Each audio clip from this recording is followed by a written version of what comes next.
మొత్తుకొని చెప్పాను, అయినా తెలిసి నిర్లక్ష్యం చేశావు కనుక ఇప్పుడు నీ ఉత్తరవాదిని కాదు, పో అంటాడు. ఇది అనుకోవచ్చు, యేసుప్రభు అట్లా ఎందుకు అంటాడులే, సేవకులు అట్లా చెప్తారని పొరపాటును కూడా అనుకోవద్దు. ఎంత కరుణామయుడో, ఎంత ప్రేమమయుడో, ప్రతీకారం, కోపము చూపించేటప్పుడు అంత తీవ్రంగా ఉంటుంది. కాబట్టి దేవుడితో ఆటలాడుకోవద్దు, దేవుడు చెప్తున్న దాన్ని తృణీకరించొద్దు, టేక్ ఇట్ ఈజీగా తీసుకోవద్దు, నష్టపోతావు.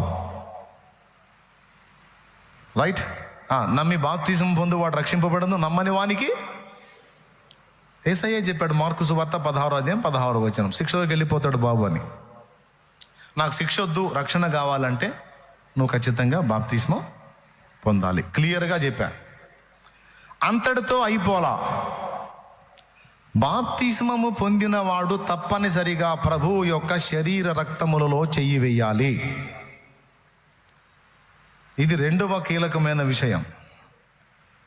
ప్రభు యొక్క శరీర రక్తాలలో ఒకడు చెయ్యి వేయకపోతే, బాగా వినండి, బాప్తిస్మం పొందుతారు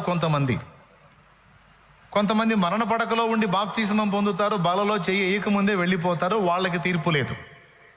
ఎందుకంటే వాళ్ళకు హెల్త్ బాగుండి వాళ్ళు బలలో చేసే పొజిషన్ ఉంటే ఖచ్చితంగా లెక్క అడుగుతాడు, ఎందుకు చెయ్యి వేయలేదని.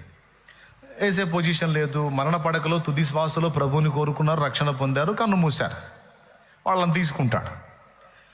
కానీ బాప్తిస్మం పొంది కూడా, అవకాశం ఉండి కూడా, ఆరోగ్యంగా ఉండి కూడా, తిరుగుతూ కూడా ప్రభు బలలో చెయ్యి వెయ్యని వాళ్లకు మారు మనసు పొంది బాప్తిస్మం పొందినా అది ఒట్టిదే అయింది.